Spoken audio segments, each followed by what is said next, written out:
अस्सलाम वालेकुम everyone, welcome back to my YouTube channel. I hope आप सब खैरियत से होंगे। आज की वीडियो का टॉपिक है Satan's first speech. As you all know we are discussing about a grand work Paradise Lost by John Milton. Students, ये स्पीच जो है ये काफ़ी ज़्यादा इंपॉर्टेंट है, यानी पूरी पोएम के अंदर बहुत इंपॉर्टेंट स्पीच है, क्योंकि सैटर्न गॉड से रिवेंज लेने में हार चुका था। जैसा कि हमने समरी में पढ़ा कि वो हार जाते हैं, ठीक है, और इस हार को एक्सेप्ट भी कर लेता है, लेकिन वो मायूस नहीं होता। गॉड से जंग हारने के बाद सैटर्न अपने फेलो एंजल्स के सामने अपने इमोशंस और थॉट्स को रिवील करता है। ऑल्दो उसके वर्ड्स के थ्रू हम उसकी ज़िद, उसका जो प्राइड है और उसकी जो हार है, वो सब मानने से जब वो इनकार करता है तो ये सब कुछ देखते हैं। उसकी जो ब्रिलियंट स्पीच है उसके पीछे जो उसकी वीकनेस है जो वो छुपा रहा है, और वो छुपा के वो बाकी जो अपने फेलो एंजल्स हैं उनको रेडी कर रहा है, उनको मोटिवेट कर रहा है। सैटर्न जो है वो गॉड से वार के अगेंस्ट जो उनकी हार हुई है, जो उनकी डिफीट उनके हिस्से में आई है, उसको एक्सेप्ट कर लेता है, लेकिन वो फिर भी इस चीज़ के ऊपर जोर देता है कि उनके जो इरादे हैं और उनकी हिम्मत जो है वो कम नहीं होगी। यानी उनको अपने फेलो एंजल्स को बताता है कि हम हार तो गए हैं, लेकिन हमें हार को तस्लीम नहीं करना। वो इस बात के ऊपर जोर देता है कि हमारे इरादे, हमारी हिम्मत जो है वो कम नहीं होगी। वो बार बार झुकने से इनकार करता है, यानी अपनी स्पिरिट, अपनी विल पावर पर जोर देता है कि वो झुकने को तैयार नहीं है।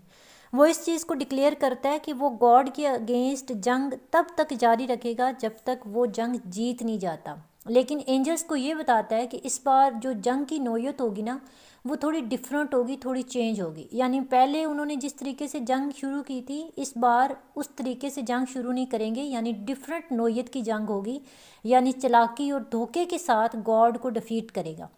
सैटर्न स्पीच के अंदर जो है वो बताता है कि हमें किस तरह से गॉड से रिवेंज लेने के लिए अगेन वार स्टार्ट करनी है। उसकी ये जो स्पीच है ये बहुत ग्रैंड होती है, लेकिन इस ग्रैंड स्पीच के अलावा उसके जो वर्ड्स होते हैं वो भी बहुत मोटिवेटेड होते हैं, इनकरेजिंग होते हैं, लेकिन इसके बावजूद उसके वर्ड्स, उसके अल्फाज जो हैं उनके पीछे उसके दुख को शो करते हैं।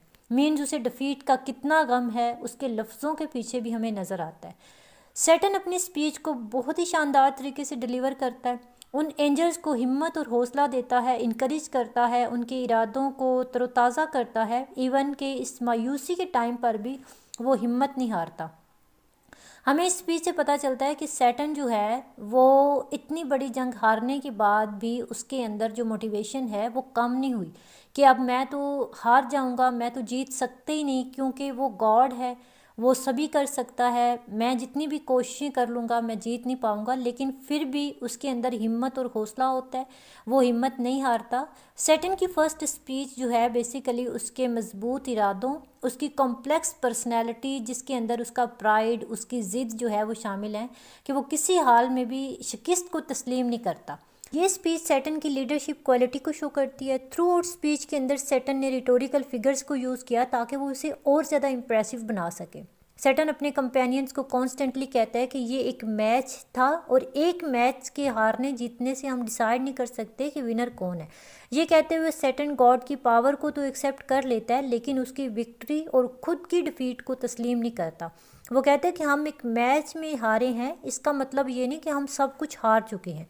बेसिकली इस स्पीच के अंदर मिल्टन ने सैटर्न के प्राइड, ईगो और ऑप्टिमिस्टिक बिहेवियर को दिखाया है। जॉन मिल्टन ने सैटर्न के कैरेक्टर के थ्रू एक कैरेक्टर की इंडिविजुअलिटी, ब्रेवरी, पेशेंस को दिखाया है, which constitute the very height of poetic सब्लिमिटी।